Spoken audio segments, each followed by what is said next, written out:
Hello my dear friends, ఎలా ఉన్నారు? Welcome back to our YouTube channel PNG financial advisor. So నిన్న night చేసిన వీడియోలో మనం 20 lakh crore స్టిమ్యులస్ ప్యాకేజ్ అయితే మన పిఎం నరేంద్ర మోడీ గారు అనౌన్స్ చేయడం అనేది చూడడం జరిగింది. సో దానివల్ల పాజిటివ్ మూమెంటం అయితే మార్కెట్లో ఉండబోతుంది. సో చాలామంది కమెంట్స్లో అడుగుతూ ఉన్నారు, సో ఏ సెక్టార్స్ ఈరోజు పర్ఫార్మెన్స్ చేస్తాయి, ఏ కంపెనీస్ దీనివల్ల బెనిఫిట్ పొందుతాయి అని చెప్పేసి. సో ఈ ప్యాకేజ్ వల్ల మెయిన్ ఏ కంపెనీస్ అయితే బెనిఫిట్ పొందుతాయో వాటి గురించిన డీటెయిల్స్ చూద్దాం. సో ఏ డీటెయిల్స్ అనేది మనకి పిఎం గారు అయితే చెప్పలేదు. ఈరోజు ఫైనాన్స్ మినిస్టర్ వచ్చేసి దీని గురించిన టోటల్ డీటెయిల్స్ చెప్తారు అని చెప్పేసి అయితే చెప్పడం జరిగింది. సో వెడ్నెస్డే ఈరోజు మనకి ఫైనాన్స్ మినిస్టర్ నిర్మలా సీతారామన్ గారు అనౌన్స్ చేసే డీటెయిల్స్ని బట్టి కంపెనీస్ యొక్క రేజ్ అండ్ ఫాల్ అనేది ఆధారపడి ఉంటుంది. అలాగే వేదాంత డీలిస్టింగ్ అనే న్యూస్ ఏదైతే ఉందో దీని గురించిన డీటెయిల్స్ కూడా చూద్దాం. సో మీరు మన ఛానల్ని ఫస్ట్ టైం చూస్తున్నట్టయితే సబ్స్క్రైబ్ చేయండి, పక్కనే ఉన్న బెల్ ఐకాన్ ప్రెస్ చేయండి, ట్విట్టర్లో టెలిగ్రామ్లో జాయిన్ అవ్వచ్చు. అలాగే కొత్తగా డీమ్యాట్ అకౌంట్ తీస్తున్నట్టయితే కనుక కింద డిస్క్రిప్షన్లో ఇచ్చిన లింక్ ద్వారా జెరోదాలో కానీ ఏంజిల్ బ్రోకింగ్లో కానీ అకౌంట్ తీయవచ్చు. సో ఎస్జిఎక్స్ నిఫ్టీ యొక్క ఫ్యూచర్స్ చూసుకున్నట్టయితే నిఫ్టీ 50 ఫ్యూచర్స్ అనేది సింగపూర్లో ఏదైతే ట్రేడ్ అవుతూ ఉన్నాయో అవి 3.5% రేజ్ అయ్యి ట్రేడ్ అవుతూ ఉన్నాయండి. సో 9550 లెవెల్స్లో నిఫ్టీ అనేది అయితే సింగపూర్ ట్రేడింగ్ అయితే ఏదైతే ఉందో ఎస్జిఎక్స్ నిఫ్టీలో కనిపిస్తూ ఉన్నాయి. సో మన మార్కెట్స్ కూడా ఈరోజు ఆల్మోస్ట్ 3.5% వరకు అప్పర్ సర్క్యూట్లో అప్పర్ సైడ్లో ఓపెన్ అయ్యే ఛాన్సెస్ ఉంది గ్యాప్ అప్లో. సో అక్కడ నుంచి మరి ఎంతవరకు వెళ్తుంది అంటే మేబీ 4% కంటే ఏబో కూడా మార్కెట్ అనేది వెళ్ళే ఛాన్సెస్ ఉంది. ఎందుకంటే అనలిస్టులు ఎకానమిస్టులు ఎక్స్పెక్ట్ చేసిన దానికంటే చాలా ఎక్కువ మొత్తంలో అమౌంట్ని అయితే మనకి స్టిమ్యులస్ ప్యాకేజీ కింద అనౌన్స్ చేయడం అయితే జరిగింది. సో ఇది చాలా మంచి పాజిటివ్ న్యూస్ అనమాట. కాకపోతే గ్లోబల్ వైజ్గా ఉన్న కొన్ని సిచ్యువేషన్స్ కూడా మేబీ నెగిటివ్గా ఇంపాక్ట్ చూపించవచ్చు, కానీ అది మార్కెట్ పైన మన మార్కెట్ పైన అంత ప్రభావం ఉండకపోవచ్చు. సో దాని గురించిన డీటెయిల్స్ కూడా చూద్దాం. ఎవరైనా సరే ఇంట్రాడే చేస్తే కనుక ఫస్ట్ హాఫ్లోనే 1 to 2 అవర్స్లోనే ప్రాఫిట్స్ బుక్ చేసుకొని ఎగ్జిట్ అవ్వండి. ఎందుకంటే మార్కెట్ అనేది మనకి ఫస్ట్ గ్యాప్ అప్ ఓపెన్ అయిన తర్వాత 4 to 5% రేజ్ అయిన తర్వాత మళ్ళీ సెకండ్ హాఫ్లో ప్రాఫిట్ బుకింగ్ అనేది వచ్చే ఛాన్సెస్ ఉంటుంది. కాబట్టి సో మీరు మీ ప్రాఫిట్స్ని వీలైనంత తొందరగా బుక్ చేసుకొని ఎగ్జిట్ అయితే బెస్ట్ అనమాట. వేదాంత చూసుకున్నట్టయితే మనకి 89 రూపీస్లో క్లోజ్ అయిందండి. నిన్న మనకి మార్కెట్లో చూసుకున్నట్టయితే ఇది 11.87% 1 డే గెయిన్స్ అనేది కనిపించింది. 1 ఇయర్లో చూసుకున్నట్టయితే ఇది 42.25% ఫాల్ అయిందండి. సో దీంట్లో వచ్చిన న్యూస్ ఏంటి అంటే వేదాంత యొక్క పేరెంట్ కంపెనీ ఏదైతే ఉందో దీని యొక్క మెయిన్ ఓనర్ కంపెనీ వేదాంత రిసోర్స్ లిమిటెడ్ కంపెనీ యొక్క చైర్మన్ అనిల్ అగర్వాల్ గారు ఒక లెటర్ అయితే బిఎస్సికి ఎన్ఎస్సికి సబ్మిట్ చేయడం జరిగింది. ప్రపోజల్ లెటర్ ఏంటంటే మేము మా కంపెనీని డీలిస్ట్ చేసుకుంటున్నాము, మా అంతటా మేమే ఓన్గా డీలిస్ట్ చేసుకొని దీన్ని ప్రైవేట్ కంపెనీగా మార్చుకుంటాము అని చెప్పేసి అయితే అనౌన్స్ చేయడం జరిగింది. అంటే రిపోర్ట్ అయితే పంపించడం జరిగింది. దీని గురించిన ఫైనల్ డిసిషన్ అనేది May 18th board of directors యొక్క మీటింగ్లో అనౌన్స్ చేస్తాము అని చెప్పేసి చెప్పడం జరిగింది. సో దీని యొక్క మెయిన్ రీజన్ ఏంటి అంటే వేదాంత కంపెనీ అనేది గత కొంతకాలంగా మంచి పర్ఫార్మెన్స్ అయితే ఇస్తూ ఉంది. దీని యొక్క డెట్స్ అనేది హెవీగా ఉండేవి. సో డెట్స్ని అయితే కొద్దిగా తగ్గించుకుంటూ ఉంది. అలాగే ఏ కంపెనీని అయినా సరే 50% వరకు 48.5% స్టేక్ వీళ్ళది పబ్లిక్లో ఉందన్నమాట. సో 49.86% స్టేక్ పబ్లిక్లో ఉందన్నమాట. సో దీన్ని ఇప్పుడు ప్రైస్ టు బుక్ వాల్యూ చూసుకున్నట్టయితే వేదాంత యొక్క ప్రైస్ టు బుక్ వాల్యూ అనేది ఆల్మోస్ట్ 50% డిస్కౌంట్లో ఇది మార్కెట్ వాల్యూతో ట్రేడ్ అవుతూ ఉందన్నమాట. సో ఇప్పుడు కనుక వీళ్ళు అక్వైర్ చేసుకున్నట్టయితే వీళ్ళకి 50% డిస్కౌంట్లోనే కంపెనీ అనేది కొనుక్కోవచ్చు. సో ఇప్పుడు కొనలేకపోతే ఇది మళ్ళీ ప్రైస్ రైజ్ అయింది అంటే కనుక వీళ్ళు మళ్ళీ దీన్ని అక్వైర్ చేసుకోలేరు అనమాట. సో దాని గురించి వీళ్ళు ఈ కంపెనీని కంప్లీట్గా 100% స్టేక్ని ప్రమోటర్సే అక్వైర్ చేసుకోవాలని చూస్తూ ఉన్నారు. సో దీని గురించిన ప్రైస్ ఏదైతే ఉందో ఇది డీలిస్టింగ్ రెగ్యులేషన్స్కి అనుగుణంగా దాని రూల్స్కి అనుగుణంగా ట్యూస్డే క్లోజ్ అయిన ప్రైస్ కంటే 2% డిస్కౌంట్ ప్రైస్లో ఫిక్స్ చేయడం జరిగింది. 87.5 రూపీస్ పర్ షేర్కి వీళ్ళు కొంటాము అని చెప్పేసి అయితే ఇండియన్ ఎక్స్చేంజ్కి బోర్డ్ ఆఫ్ ఎక్స్చేంజ్కి వీళ్ళు చెప్పడం జరిగింది. సో దీని గురించి ఆల్మోస్ట్ 16,200 crores వరకు వీళ్ళు ఇన్వెస్ట్ చేయాల్సిన పరిస్థితి అనమాట. సో అంటే పే చేయాల్సిన పరిస్థితి అనమాట పబ్లిక్కి, ఎవరైతే దీంట్లో షేర్ హోల్డర్స్ ఉన్నారో వాళ్ళు. సో 18th వరకు అయితే మార్కెట్లో ఇది ట్రేడ్ అయ్యే ఛాన్సెస్ ఉంది. సో అప్పటి వరకు ఈ బ్యాడ్ న్యూస్ వల్ల మేబీ ఇంపాక్ట్ అనేది అయితే నెగిటివ్గా కనిపించవచ్చు, కానీ మర్చెంట్ బ్యాంకర్ని అనౌన్స్ చేసిన తర్వాత సెబీ గైడ్లైన్స్కి అనుగుణంగా వాళ్ళు సేల్ చేస్తే కనుక అప్పుడు మనకి ప్రైస్ అనేది పర్ షేర్ 87.5 రూపీస్ చొప్పున మనము ఒకవేళ మనకు స్టేక్ దీంట్లో ఉంది అంటే దీన్ని అమ్మవచ్చు. సో అప్పటి వరకు కనుక ట్రేడింగ్లో అయితే లాసెస్లో ఉంటే మళ్ళీ లాసెస్ బుక్ చేసుకొని ఎగ్జిట్ అవ్వాల్సి ఉంటుందన్నమాట. సో మీరు రేపు మార్కెట్ కండిషన్స్ చూసి ఈరోజు కూడా గుడ్ న్యూస్ ఉంది కాబట్టి మార్కెట్లో ఈరోజు మంచి 89 రూపీస్ కంటే అబోవ్ కనుక మార్కెట్లో ఇది ట్రేడ్ అవుతుంది అంటే సో సేల్ చేసి ఎగ్జిట్ అయిపోండి. సో దీంట్లో సబ్సిడరీ కంపెనీ అయిన హిందుస్థాన్ జింక్ అనేది మాత్రం ఇంకా మార్కెట్లో ట్రేడ్ అవుతూ ఉంటుంది. సో వేదాంత దగ్గర మరి ఇంత క్యాష్ ఉందా? ఇప్పుడున్న క్రైసిస్లో, లిక్విడిటీ క్రైసిస్లో అన్ని కంపెనీస్ అనేవి చాలా ఇబ్బందుల్లో ఉన్నాయి కదా, వేదాంత దగ్గర మరి ఇట్లాంటి టైంలో ఇంత సర్ప్రైజింగ్ డిసిషన్ ఎందుకు తీసుకుంది అని చెప్పేసి చాలామంది ఆలోచిస్తూ ఉన్నారు. సో దీంట్లో క్యాష్ రిజర్వ్స్ అయితే 12,264 crores ఉంది అని చెప్పేసి వీళ్ళు చెప్పారు. సో వీళ్ళకి మిగతా అమౌంట్ గురించి జేపీ మోర్గన్ కంపెనీ అని యూఎస్ బేస్డ్ బ్యాంకింగ్ కంపెనీ వీళ్ళకి హెల్ప్ఫుల్గా ఉంటుంది. సో వాళ్ళు కూడా కలిసి ఈ కంపెనీ యొక్క 100% స్టేక్ని అయితే అక్వైర్ చేయబోతున్నారనమాట. సో టోటల్లీ ఇది ఇప్పుడు ప్రైవేట్ కంపెనీ కాబోతుంది. ఇకపైన పబ్లిక్ సెక్టార్లో ఇది ఉండదన్నమాట. పబ్లిక్ సెక్టార్ కాదు, పబ్లిక్లో ఎటువంటి ఈ కంపెనీ యొక్క హోల్డింగ్స్ అనేవి ఉండవన్నమాట. సో పిఎం నరేంద్ర మోడీ గారు అనౌన్స్ చేసిన ఆత్మనిర్భర్ భారత్ పిఎం నరేంద్ర మోడీ గారు అనౌన్స్ చేసిన ఆత్మనిర్భర్ భారత్ అభియాన్ అనేది ఏదైతే ఉందో దీని ద్వారా ఎవరు లాభం పొందుతారు, ఎస్పెషల్లీ అసలు ఈ ప్యాకేజ్ అంటే ఏంటి, దేని గురించి అనౌన్స్ చేయడం జరిగింది అంటే దీని యొక్క మెయిన్ థీమ్ వచ్చేసి లోకల్ మార్కెట్స్ని స్ట్రెంథనింగ్ చేయడానికండి. ప్రొడక్షన్ సప్లై చైన్ ఏదైతే ఉందో దాన్ని స్ట్రెంథనింగ్ చేయడానికి అనమాట. సో మార్కెట్లో డిమాండ్ అనేది క్రియేట్ చేసి, ఎందుకంటే లాక్డౌన్ వల్ల ఆల్మోస్ట్ 2 months నుంచి మార్కెట్ అనేది స్ట్రెస్ అవుతూ ఉంది. సో డిమాండ్ సప్లై అనేది టోటల్గా 0 అయిపోయింది. సో దీన్ని మళ్ళీ స్ట్రెంథనింగ్ చేయడానికి అని చెప్పేసి మార్కెట్లోకి 20 lakh crores అయితే వీళ్ళు రిలీజ్ చేయడానికి ఈ ప్యాకేజ్ని అనౌన్స్ చేయడం జరిగింది. సో దీని యొక్క మెయిన్ బెనిఫిషియర్స్ ఎవరు ఉన్నారు అంటే దీనివల్ల labours, farmers, tax payers, MSME and cottage industry. Cottage industry అంటే కుటీర పరిశ్రమలు, మైక్రో, స్మాల్, మీడియం ఎంటర్ప్రినర్స్ ఎవరైతే ఉన్నారో వాళ్ళని బెనిఫిట్ చేయడానికి దీని యొక్క అమౌంట్ని యూజ్ చేయబోతున్నారు. సో ఈరోజు మన ఫైనాన్స్ మినిస్టర్ వచ్చేసి దాని గురించిన పూర్తి డీటెయిల్స్ అయితే అనౌన్స్ చేస్తారు. సో ఈ 5 pillars ఏవైతే ఉన్నాయో ఈ ఇండియాని న్యూ స్పీడ్కి 2020లో న్యూ స్పీడ్కి తీసుకెళ్ళడానికి, ఇండియా సెల్ఫ్ రిలియంట్ కంట్రీగా మారాలి అంటే ఈ 5 pillars స్ట్రెంథన్ చేయాలి. ఎకానమీని స్ట్రెంత్ చేయాలి, ఇన్ఫ్రాస్ట్రక్చర్ని డెవలప్ చేయాలి, సిస్టమ్ ఐటీ టెక్నాలజీని డెవలప్ చేయాలి, అలాగే డెమోగ్రఫీని కూడా వైబ్రాన్స్ చేయాలి, అలాగే డిమాండ్ని పెంచాలి. సో ఇవన్నీ పెంచినప్పుడే మనకి ఎకానమీ అనేది స్ట్రెంత్ అవుతుంది. సో ఇండియా యొక్క మెయిన్ గోల్ ఏంటి అంటే ఇప్పుడున్న పరిస్థితుల్లో చైనా నుంచి చాలా వరకు గ్లోబల్ కంపెనీస్ అనేవి వాటి యొక్క ఫ్యాక్టరీస్ని క్లోజ్ చేసుకొని ఇతర కంట్రీస్లో కొత్త ప్లాంట్స్ని ఓపెన్ చేయడానికి అనేది అయితే ప్లానింగ్స్ జరుగుతూ ఉన్నాయి. సో ఇండియాని సెకండ్ అంటే చైనా తర్వాత ఇండియా ది బెస్ట్ అని చెప్పేసి వాళ్ళ ఒపీనియన్స్ అనమాట. సో ఇండియా అనేది కంపెనీస్ అన్నింటినీ అట్రాక్ట్ చేయాలి అంటే మన ఇన్ఫ్రాస్ట్రక్చర్ని ఇంకా డెవలప్ చేసుకోవాలి, మన టెక్నాలజీని కూడా 21st centuryకి అనుగుణంగా కూడా దీన్ని మార్చుకోవాల్సిన అవసరం ఎంతైనా ఉంది అని చెప్పేసి వాటన్నింటిపైన కాన్సన్ట్రేట్ చేయాలి అని చెప్పేసి ఈ ఫండ్స్ని అయితే రిలీజ్ చేయడం జరుగుతుంది. సో లేబర్స్ని ఆదుకోవాలి అనుకుంటే ఇన్ఫ్రాస్ట్రక్చర్లో ప్రాజెక్ట్స్ అనేవి స్టార్ట్ చేయాలి, ఫార్మర్స్ని ఆదుకోవాలనుకుంటే అగ్రికల్చర్ సెక్టార్కి చాలా వరకు ఫండ్స్ని రిలీజ్ చేయాల్సి ఉంటుంది. సో వీటన్నింటి వల్ల ఏ కంపెనీస్ బెనిఫిట్స్ అవుతాయి, సో వాటన్నింటి గురించిన డీటెయిల్స్ చూద్దాం. అలాగే నిన్న స్పీచ్లో అయితే వోకల్ అబౌట్ లోకల్ అని చెప్పేసి నరేంద్ర మోడీ గారు చెప్పడం జరిగింది. ఇప్పుడున్న బ్రాండెడ్ బ్రాండ్స్ ఏదైతే ఉన్నాయో అవన్నీ ఒకప్పుడు లోకల్ బ్రాండ్సే. సో ఇప్పుడు ఇండియాని ఈ క్రైసిస్లో ఆదుకుంటున్నాయి కూడా లోకల్ బ్రాండ్సే. సో అందుకే కుటీర పరిశ్రమలను ఆదుకునే బాధ్యత మన పైన ఉంది కాబట్టి గవర్నమెంట్ అనేది ఈ ఫండ్స్ని ఖచ్చితంగా కుటీర పరిశ్రమలకి, ఎంఎస్ఎంఈ సెక్టార్కి యూజ్ చేయాలి అని చెప్పేసి డిసిషన్ అయితే తీసుకోవడం జరిగింది.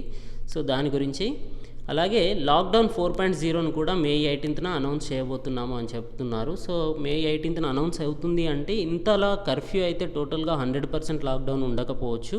సో దానికి ప్రాపర్ గైడ్లైన్స్, రెగ్యులేషన్స్తో ఈ లాక్డౌన్ అనేది కంటిన్యూ అవ్వచ్చు అనమాట. సో ప్రాపర్ పీపీఈ యూజ్ చేస్తూ మార్కెట్ అనేది రన్ అయ్యే ఛాన్సెస్ అయితే కనిపిస్తూ ఉంది.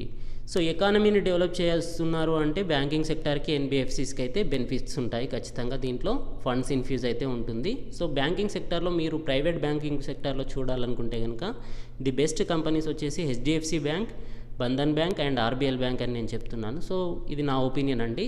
సో ఇప్పుడున్న సిచ్యువేషన్స్లో ఇవి ఆల్రెడీ 20-30% వీటి 52 వీక్ హై కంటే బిలోలో ట్రేడ్ అవుతున్నాయి. ఈ RBL bank and Bandhan bank అయితే 60% వరకు ఫాల్ అయి ఉన్నాయి. కాబట్టి సో మీరు ఫర్దర్గా లాంగ్ టర్మ్ ఇన్వెస్ట్మెంట్ గురించి ఇన్వెస్ట్ చేయాలంటే వీటిలో ఒకసారి అబ్జర్వ్ చేయవచ్చు అనమాట.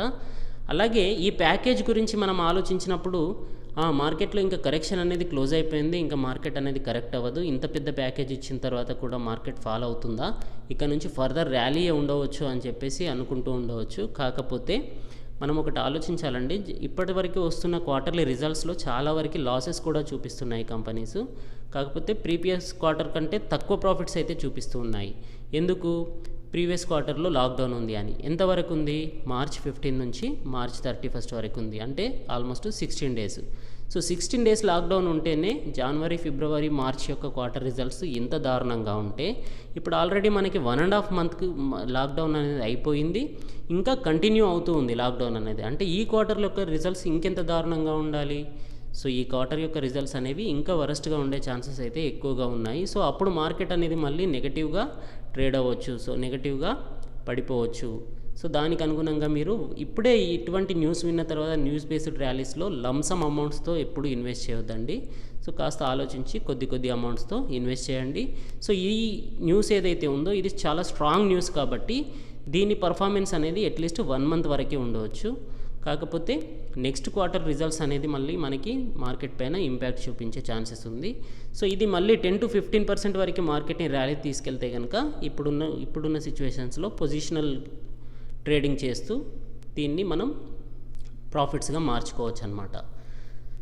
అలాగే నాన్ బ్యాంకింగ్ ఫైనాన్షియల్ కంపెనీస్లో చూసుకున్నట్టయితే బజాజ్ ఫైనాన్స్ అండ్ ఎంఎంఎండ్ ఫైనాన్స్లు అనేది చాలా బాగా అట్రాక్టివ్గా కనిపిస్తూ ఉన్నాయి. సో బజాజ్ ఫైనాన్స్ అనేది అయితే మనకు తెలుసు చాలా వరకు కరెక్షన్ అయి ఉంది. సో లార్జ్ క్యాప్లో చూసుకున్నట్టయితే మీరు బజాజ్ ఫైనాన్స్ని అబ్జర్వ్ చేయండి. అలాగే మిడ్ క్యాప్లో చూసుకున్నట్టయితే M&M ఫైనాన్షియల్ని చూడవచ్చు. ఐటీ సర్వీసెస్లో చూసుకున్నట్టయితే హెచ్సిఎల్ టెక్నాలజీ లార్జ్ క్యాప్లో చాలా అట్రాక్టివ్గా ఉందండి. అలాగే స్మాల్ క్యాప్లో చూసుకున్నట్టయితే మనకి బిర్లా సాఫ్ట్ కంపెనీ అనేది కాస్త అట్రాక్టివ్గా కనిపిస్తుంది. సో వీటి గురించి మీరు పొజిషనల్ ట్రేడింగ్ కానీ లాంగ్ టర్మ్ ఇన్వెస్ట్మెంట్స్ కూడా ఆలోచించవచ్చు. డొమెస్టిక్ అప్లయన్సెస్ అనేవి కూడా ఈరోజు రియాక్ట్ అయ్యే ఛాన్సెస్ ఉంది. సో దీంట్లో ఐఎఫ్బి ఇండస్ట్రీస్ అనే కంపెనీ ఫండమెంటల్లీ స్ట్రాంగ్ కనిపిస్తున్న స్మాల్ క్యాప్ కంపెనీ, దీని గురించి కూడా అబ్జర్వ్ చేయండి. అలాగే house hold and personal products గురించి చూడాలంటే ఎఫ్ఎంసీజీ సెక్టర్ అనేది ఎట్లాగో మార్కెట్లో సప్లై అండ్ డిమాండ్ని పెంచాలనుకుంటున్నారు కాబట్టి ఎఫ్ఎంసీజీ సెక్టర్ అనేది కూడా రియాక్ట్ అవుతుంది. సో ఇది కూడా పాజిటివ్గా ట్రేడ్ అయ్యే ఛాన్సెస్ ఉంది. సో దీంట్లో already Hindustan Unilever, Dabur India అనేవి హయ్యర్ ప్రైసెస్లోనే ఉన్నాయి. సో స్టిల్ 2500 లెవెల్స్ నుంచి 2600 లెవెల్ నుంచి హిందుస్థాన్ యూనిలివర్ అనేది 2000 లెవెల్లో కనిపిస్తుంది మనకి. ఇది కూడా చాలా అట్రాక్టివ్ ప్రైస్ అన్నమాట దీనికి, హిందుస్థాన్ యూనిలివర్కి చూసుకున్నట్టయితే. కానీ ఓవరాల్గా వాల్యుయేషన్ పరంగా ప్రైస్ టు ఎర్నింగ్ రేషియోని కంపేర్ చేసుకొని చూసుకున్నట్టయితే మనకి జిల్లెట్ ఇండియా అనేది అట్రాక్టివ్గా ఉంది. అలాగే స్మాల్ క్యాప్ కంపెనీలో చూసుకున్నట్టయితే బజాజ్ కన్జ్యూమర్ అనేది అట్రాక్టివ్గా కనిపిస్తుంది ఎఫ్ఎంసీజీ సెక్టార్లో. అలాగే సిమెంట్ సెక్టార్ అనేది ఇన్ఫ్రాస్ట్రక్చర్ పైన కూడా పెట్టుబడులు పెట్టబోతున్నారు అనిపిస్తుంది. సో ప్రాజెక్ట్స్ అనేవి స్టార్ట్ అయితే లేబర్స్ని ఆదుకోవాలనుకుంటే ఖచ్చితంగా ప్రాజెక్ట్స్ స్టార్ట్ కావాలి. కాబట్టి ప్రాజెక్ట్స్ అనేవి స్టార్ట్ అయితే డైరెక్ట్గా సిమెంట్ ఫ్యాక్టరీస్ పైన, సిమెంట్ ఇండస్ట్రీ పైన పాజిటివ్గా మూమెంట్ ఉంటుంది. ఎందుకంటే సిమెంట్ అనేది రెవెన్యూ పెరుగుతుంది, సిమెంట్ యూజ్ అవుతుంది కాబట్టి. సో దీంట్లో సిమెంట్ సెక్టార్లో ఓవరాల్గా చూసుకున్నట్టయితే హెడిల్బర్గ్ సిమెంట్ అనేది చాలా అట్రాక్టివ్ వాల్యుయేషన్స్తో ఉంది. అలాగే ఫార్మర్స్ని కూడా ఆదుకోబోతున్నారు అని చెప్తున్నారు కదా. సో ఫర్టిలైజర్ ఇండస్ట్రీ కూడా పాజిటివ్గా ట్రేడ్ అవ్వచ్చు. సో దీంట్లో చూసుకున్నట్టయితే ఓవరాల్గా మనకి Gujarat Narmada fertilizer company, GNFC company అనేది చాలా అట్రాక్టివ్ వాల్యుయేషన్స్తో కనిపిస్తూ ఉంది. అగ్రికల్చర్ సెక్టార్లో చూసుకున్నట్టయితే మనకి బాంబే బర్మా అనే కంపెనీ ఏదైతే ఉందో ఇది అట్రాక్టివ్ వాల్యుయేషన్స్తో ఉంది. అలాగే ఆక్వాకల్చర్ సెక్టార్లో చూసుకున్నట్టయితే అవంతి ఫీడ్స్ అనేది మోనోపోలీ కంపెనీ. ఇది ఆల్మోస్ట్ మేజర్ రెవెన్యూ అనేది, మేజర్ మార్కెట్ క్యాప్ అనేది అవంతి ఫీడ్స్ దగ్గరే ఉంది. సో ఇది కూడా చాలా బెస్ట్ ఫండమెంటల్స్ ఉన్న కంపెనీ. 350 బిలో వస్తే దీన్ని యాడ్ చేసుకోవచ్చు అని చెప్పేసి నేను ప్రీవియస్ వీడియోస్లో చెప్పడం జరిగింది. ప్రజెంట్ ఉన్న ప్రైస్ కూడా 384 అనేది ఓకే అని చెప్పవచ్చు. 400 బిలో లెవెల్స్లో ఉన్నప్పుడు దీన్ని యాడ్ చేసుకోవచ్చు. సో ఫర్దర్గా ఇది మళ్ళీ ఫాల్ అయితే కనుక దీంట్లో అక్యుములేట్ చేసుకోవచ్చు. కాకపోతే ఇప్పుడున్న సిచ్యువేషన్స్లో ఇది ఫాల్ అయ్యే ఛాన్సెస్ అయితే కనిపించట్లేదు. 400 ఎబోనే ట్రేడ్ అయ్యే ఛాన్సెస్ ఉంది. సో మీకు 10 to 15% ర్యాలీస్ గురించి దీంట్లో ఇన్వెస్ట్ చేయవచ్చు అనమాట. ఆటోమొబైల్ సెక్టర్లో అంటే అగ్రికల్చర్ ఇండస్ట్రీ ఎప్పుడైతే పాజిటివ్గా ఉంటుందో ఆటో సెక్టర్ అనేది కూడా పాజిటివ్గా ఉంటుంది. ట్రాక్టర్ సేల్స్ అనేవి కూడా పెరుగుతూ ఉంటాయి. కాబట్టి ఎస్కార్ట్స్ అనేది కూడా ఈరోజు పాజిటివ్గా రియాక్ట్ అయ్యే ఛాన్సెస్ ఉంది. ఈ రోజు గురించే కాకుండా ఇది మార్కెట్ క్యాప్ లీడర్ కాబోతుంది అనిపిస్తుంది ట్రాక్టర్ ఇండస్ట్రీలో చూసుకున్నట్టయితే. సో ఎస్కార్ట్స్ అనేది చాలా మంచి పాజిటివ్ వాల్యుయేషన్స్తో ఉన్న కంపెనీ. 767 లెవెల్స్ అనేది కాస్త ఎక్స్పెన్సివ్ అయినప్పటికీ ప్రజెంట్ ఉన్న సిచ్యువేషన్స్లో దీంట్లో కాస్త కొద్దిపాటి అమౌంట్స్తో ఇన్వెస్ట్ చేయవచ్చు అని చెప్పేసి నా ఒపీనియన్ అండి. సో ఎస్కార్ట్స్ గురించి కూడా మీరు ఆలోచించండి. సో ఎస్ఎంఈ సెక్టార్ చూసుకున్నట్టయితే అసలు ఎన్ఎస్సిలో ఎమర్జ్ అయిన కంపెనీస్ ఏమేమి ఉన్నాయో అని ఒకసారి లిస్టు చెక్ చేయడం జరిగింది. Small and micro entrepreneurs companies, ఇవన్నీ కుటీర పరిశ్రమలకు సంబంధించిన కంపెనీస్ అనమాట. Tejo engineering, KKV agro, Osia hyper, Jakharia fabric, Iris clothings, HEC infra projects, Saket exim, Bombay super hybrid seeds, Uravi T and wedge lamps, wealth first portfolio managers అనే ఈ కంపెనీస్ ఏవైతే ఉన్నాయో ఇవన్నీ చాలా చిన్న కంపెనీస్ అనమాట. So micro companies. సో వీటిలో ఇన్వెస్ట్ చేయమని చెప్పట్లేదండి. సో దీంట్లో కూడా మీరు అబ్జర్వ్ చేయండి. ఫండమెంటల్గా స్ట్రాంగ్ ఉన్న కంపెనీస్ అయితే జస్ట్ ఒకసారి చూడండి వీటి గురించిన డీటెయిల్స్ కూడా. సో ఈరోజు రిజల్ట్స్ చూసుకున్నట్టయితే మనకి మేజర్ కంపెనీస్ వచ్చేసి Kotak Mahindra bank, Maruti Suzuki, Godrej consumer products, ABB company, Siemens, Mphasis, ఇట్లాంటి కంపెనీస్ అన్నీ ఈరోజు రిజల్ట్స్ని అనౌన్స్ చేయబోతున్నాయి. సో వీటిని కూడా అబ్జర్వ్ చేయండి. స్కాఫ్లర్ ఇండియా అనే కంపెనీ కూడా ఈరోజు రిజల్ట్స్ని అనౌన్స్ చేయబోతుంది. సో వీటిలో కూడా పాజిటివ్ మూమెంటం అనేది ఉండవచ్చు. ఈ బ్యాంకింగ్ సెక్టర్ ఎలాగో పాజిటివ్ ఉంది కాబట్టి కోటక్ మహీంద్రా బ్యాంక్ అనేది ఈవెన్ నెగటివ్ రిజల్ట్స్ ఇచ్చినా కూడా ఈరోజు పాజిటివ్గా ట్రేడ్ అయ్యే ఛాన్సెస్ అయితే కనిపిస్తూ ఉంది. లేటెస్ట్గా ఇంటర్ గ్లోబల్ ఏవియేషన్ అనేది ఇండిగో కంపెనీ అనేది వర్జిన్ ఆస్ట్రేలియాలో ఇన్వెస్ట్మెంట్ చేయబోతుంది అని ఒక న్యూస్ రావడం జరిగింది. సో అది ఫేక్ న్యూస్ అని చెప్పేసి ఆ కంపెనీ యొక్క మేనేజ్మెంట్ అయితే ఈరోజు అనౌన్స్ చేయడం జరిగింది. సో దీనివల్ల దీంట్లో నెగటివ్ ఇంపాక్ట్ అయితే ఉండవచ్చు. కానీ ఓవరాల్గా ఇండస్ట్రీ పైన, మన ఎకానమీ పైన ఈరోజు మేజర్ పాజిటివ్ న్యూస్ ఉంది కాబట్టి ఈరోజే ఫాల్ కాకపోవచ్చు ఇండిగో అనేది, కానీ ఫర్దర్ ఫాల్ అయితే ఉండబోతుంది. సో ఒకవేళ మీకు ఇందులో స్టేక్ ఉన్నట్టయితే కనుక మీరు ఆలోచించండి. ఈరోజు పాజిటివ్గా ట్రేడ్ అయినా కూడా ఈ న్యూస్ బేస్డ్ ర్యాలీ ఏదైతే ఉందో లాస్ట్ 2-3 డేస్ నుంచి 6 to 7% వరకు ఏదైతే ర్యాలీ కనిపించిందో అది మళ్ళీ కరెక్ట్ అయ్యే ఛాన్సెస్ అయితే కనిపిస్తూ ఉంది. పీటీసీ ఇండస్ట్రీస్ అనేవి ఆపరేషన్స్ని రెజ్యూమ్ చేయడం జరిగింది. సుబెక్స్ అనేది లాస్ట్ ఇయర్ క్వార్టర్లో చూసుకున్నట్టయితే Q4లో 13 crores ప్రాఫిట్ ఉంటే ఇప్పుడు 32 crores ప్రాఫిట్ని పోస్ట్ చేయడం జరిగింది. చాలా మంచి పాజిటివ్ రిజల్ట్స్ అయితే కనిపించాయి. ధరామ్సీ మొరార్జీ కెమికల్స్ అనేది కాస్త నెగటివ్ రిజల్ట్స్ చూపించింది. ప్రీవియస్ ఇయర్ సేమ్ క్వార్టర్లో 16.9 crores ప్రాఫిట్ ఉంటే ఇప్పుడు 6.8 crores ప్రాఫిట్ అనేది చూపించింది.